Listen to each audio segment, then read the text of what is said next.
Welcome to BUHAY Beats episode 20. And before we go to the last age of the death bills, we'll go to a ProLife Age. Now in 1968, Pope Paul VI released Humanae Vitae, or of human life.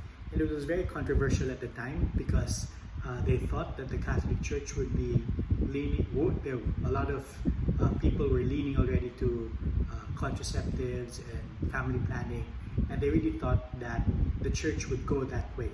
But in 1968, Pope Paul VI did something revolutionary, miraculous, really led by the Holy Spirit, and released a papal encyclical called Humanae Vitae. And that just cemented the Catholic view and the Catholic teaching on love, sex, and marriage. And until now, it makes things very, very clear. And we have theology of the body and all these other teachings that really cement what it really means to be Catholic in terms of those things.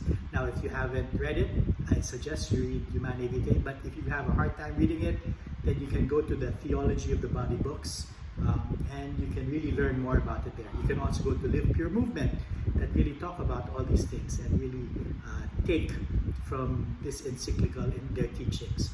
But because even more than 50 years ago, Pope Paul VI said that birth control would lead to 1. An easy path to marital infidelity, 2. Moral degradation, 3. A loss of man's respect for woman, 4. Governments imposing coercive methods of control, and 5. Mankind thinking that he has unlimited power over his body. That's Humanae Vitae number 17. And what? More than 50 years later, we see that happening all over the world. There's divorce is skyrocketing. That's why we don't want to have happening here. Look at the US, look at different countries. You have people just jumping from one partner to the other. 3, 4 divorces, and it just keeps going. Moral degeneration.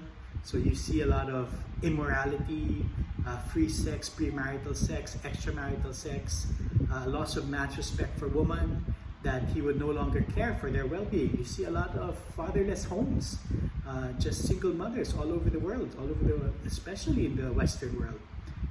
Governments imposing coercive methods of control. We saw the RH bill. We see different methods that governments really tell you to just have one child policy, and mankind thinking he has unlimited power over his body. There's no more fear of the Lord anymore. There's no more thinking that there's a higher power, and that is because of the contraceptive mentality of blocking the procreative nature of the unitive and procreative nature of man and woman in marriage. And all these things are connected, and we need to see that all these things are connected. And more than 50 years ago, a landmark encyclical was made just to say all of these things. And 50 years later, more than 50 years later, it still is happening today, the effects of the contraceptive mentality. So take a look at it, research about it, watch vlogs, and hopefully this opens the door for you to find out more about Humanae Vitae and what the Catholic Church stands. Because how can you defend the faith? How can you defend the Catholic Church's stance if you don't know what it is? So read, study, digest it, and see that the Church was right all along.